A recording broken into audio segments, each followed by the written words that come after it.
बिस्मिल्लाहिर्रहमानिर्रहीम।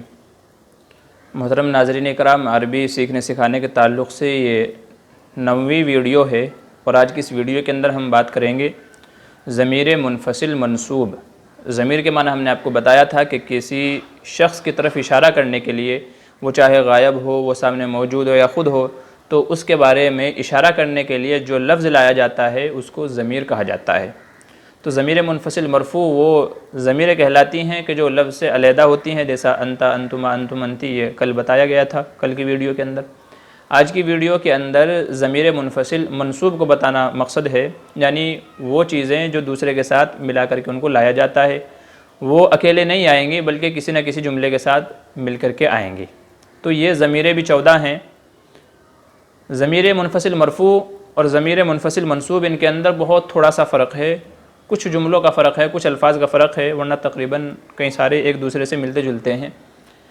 जैसे जो है मुनफ़सिल मरफ़ू के अंदर एक शख्स जो गायब है उसकी तरफ इशारा करना है तो हुआ, हा पेश हुआ, ज़बरवा हुआ था, इसके अंदर हा पेश हु, और ये किसी जुमले के साथ मिलकर के आएगा, जैसे ई या हु, सिर्फ उसी के लिए। इय्याका नअबुदु, हम कुरान करीम में पढ़ते हैं सूरह फातिहा के अंदर, इय्याका नअबुदु, कि हम सिर्फ तेरी ही इबादत करते हैं। तो जिसमें काफ आया है ये ज़मीर मुनफ़सिल मंसूब है।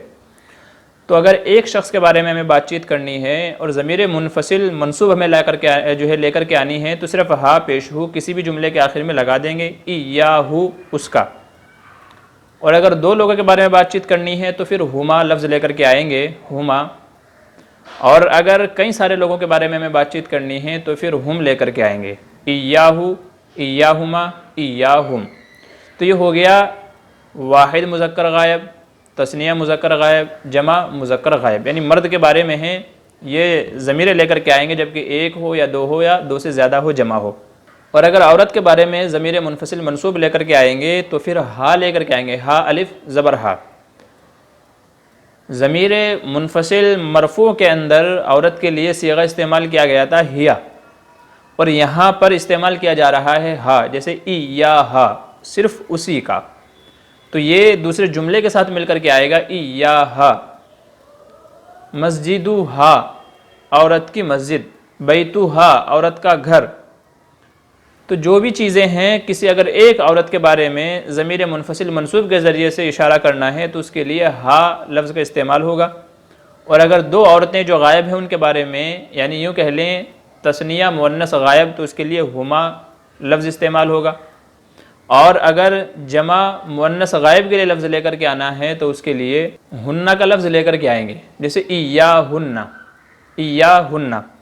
तो अगर वाहिद मुअन्नस गायब है तो उसके लिए हा, और अगर तस्निया मुअन्नस गायब है तो उसके लिए हुमा, और अगर जमा मुअन्नस गायब है तो उसके लिए हुन्ना का लफ्ज़ इस्तेमाल होगा। तो ये 6 सीगे हो गए गायब के लिए। मर्द है तो उसके लिए अलग है, औरत है तो उसके लिए अलग है। और अगर हमें मुज़क्कर हाजिर की तरफ अगर इशारा करना है तो उसके लिए अलग जुमला लेकर के आएंगे। जैसे एक शख्स है तो उसकी तरफ इशारा अगर करना है तो का बोलेंगे, जैसे कल भी अर्ज़ किया गया था, कैफ़ा हालू का। तो ये जो काफ है ये हमें बता रहा है कि ये एक शख्स के बारे में जो सामने मौजूद है, उससे गुफ्तगू हो रही है, उसके बारे में हालचाल पूछे जा रहे हैं, कैफ़ा हालू का, आपके हालचाल कैसे हैं। तो हालू का वाहिद मुज़क्कर हाजिर के लिए का, कफ ज़बर का। और अगर दो हैं तस्निया मुज़क्कर हाजिर है तो उनके लिए कुमा, कैफ़ा हालू कुमा, तुम दो लोग। और अगर जमा है यानी 3 या उससे ज़्यादा है तो उनके लिए कुम का लफ्ज़ इस्तेमाल होगा, कैफ़ा हालू कुम, कैफ़ा हालू कुम, जमा के लिए। और अगर औरत है तो उसके लिए काफ ज़ेर की इस्तेमाल होगा, कैफ़ा हालू की। तो ये समझ में आ जाएगा कि औरत के बारे में पूछा जा रहा है, कैफ़ा हालू की, ऐ औरत तुम्हारे हालचाल कैसे हैं। और अगर दो हैं, दो औरतें हैं और हाजिर हैं, यानी यूँ कह ले तस्निया मुअन्नस हाजिर, तो उसके लिए कुमा का लफ्ज़ इस्तेमाल होगा। और अगर जमा मुअन्नस के लिए हमें करना है तो उसके लिए कुन्ना का लफ्ज़ इस्तेमाल होगा, कुन्ना, कैफ़ा हालू कुन्ना, के ऐ बहुत सारी औरतों तुम सबके हालचाल कैसे हैं। तो औरत है एक की, दो हैं तो कुमा, और बहुत सारी हैं तो कुन्ना। और अगर अपने बारे में करना है तो उसके लिए या का लफ्ज़ इस्तेमाल होगा, जैसे ई या, मेरा, ख़ासकर मेरा, ई या। और अगर ہم مردوں کے بارے میں لفظ استعمال کرنا ہے تو پھر اس کے لیے نون کا لفظ استعمال ہوگا، نون الف زبر نا، ای یا نا، ہمارا، صرف ہمارا۔ تو یہ تھوڑا سا فرق ہے ضمیر منفصل مرفوع کے اندر اور ضمیر منفصل منصوب کے اندر۔ میں دونوں کو پڑھ کے سمجھ جو ہے آپ کو بتا رہا ہوں، آپ کو دونوں کا فرق سمجھنا ہے۔ پہلے جو کل کی ویڈیو میں بتایا گیا تھا ان کو پڑھ کر کے سنا دیتا ہوں۔ ضمیر منفصل مرفوع، ہوا ہما ہم، ہیا ہما ہن، انتا انتما انتم، انتی انتما انتن، انا نحن۔ اور ضمیر منفصل منصوب، ہو ہما ہم، ہا ہما ہن، ک کما کم، کی کما کننا، یا نا، یا نا یعنی میرا اور ہم سب کا، تو ایا یا ایانا۔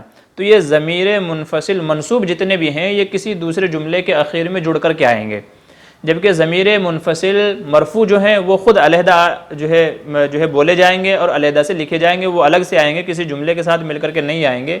تو آج کی ویڈیو کے اندر ضمیر منفصل منصوب کو بتانا مقصد ہے۔ امید ہے کہ آپ سمجھ گئے ہوں گے۔ کسی جملے کے اخیر میں جیسے میں پوچھنا ہے کیفا حالہ، اس ایک مرد کے حال چال کیسے ہیں، کیفا حالہما، تو یہ ضمیر منفصل منصوب ہے کہ جملے کے اخیر میں تھوڑا سا فرق کر کے لایا گیا ہے۔ تو یہ تھا آج کی ویڈیو کے اندر ضمیر منفصل منصوب کو بتانا۔ یہ دونوں انشاءاللہ ہم سمجھ جائیں گے، ضمیر منفصل مرفوع انتا انتما انتم، اور ضمیر منفصل منصوب کا کی کما کننا۔ تو اگر ان دونوں کو ہم سمجھ گئے تو کسی بھی جملے کے آخر میں یا شروع میں جب ان میں سے کوئی لفظ استعمال کیا ہوگا تو ہم سمجھ جائیں گے کہ یہ کس چیز کے بارے میں گفتگو چل رہی ہے۔ یہ انشاءاللہ ہم سمجھ گئے تو جملوں کو سمجھنا، ان کے معنی کرنا ہمارے لیے آسان ہو جائے گا۔ دعا فرمائے کہ اللہ تبارک و تعالی اس کو سیکھنا ہمارے لیے آسان فرمائے، آمین ثم آمین۔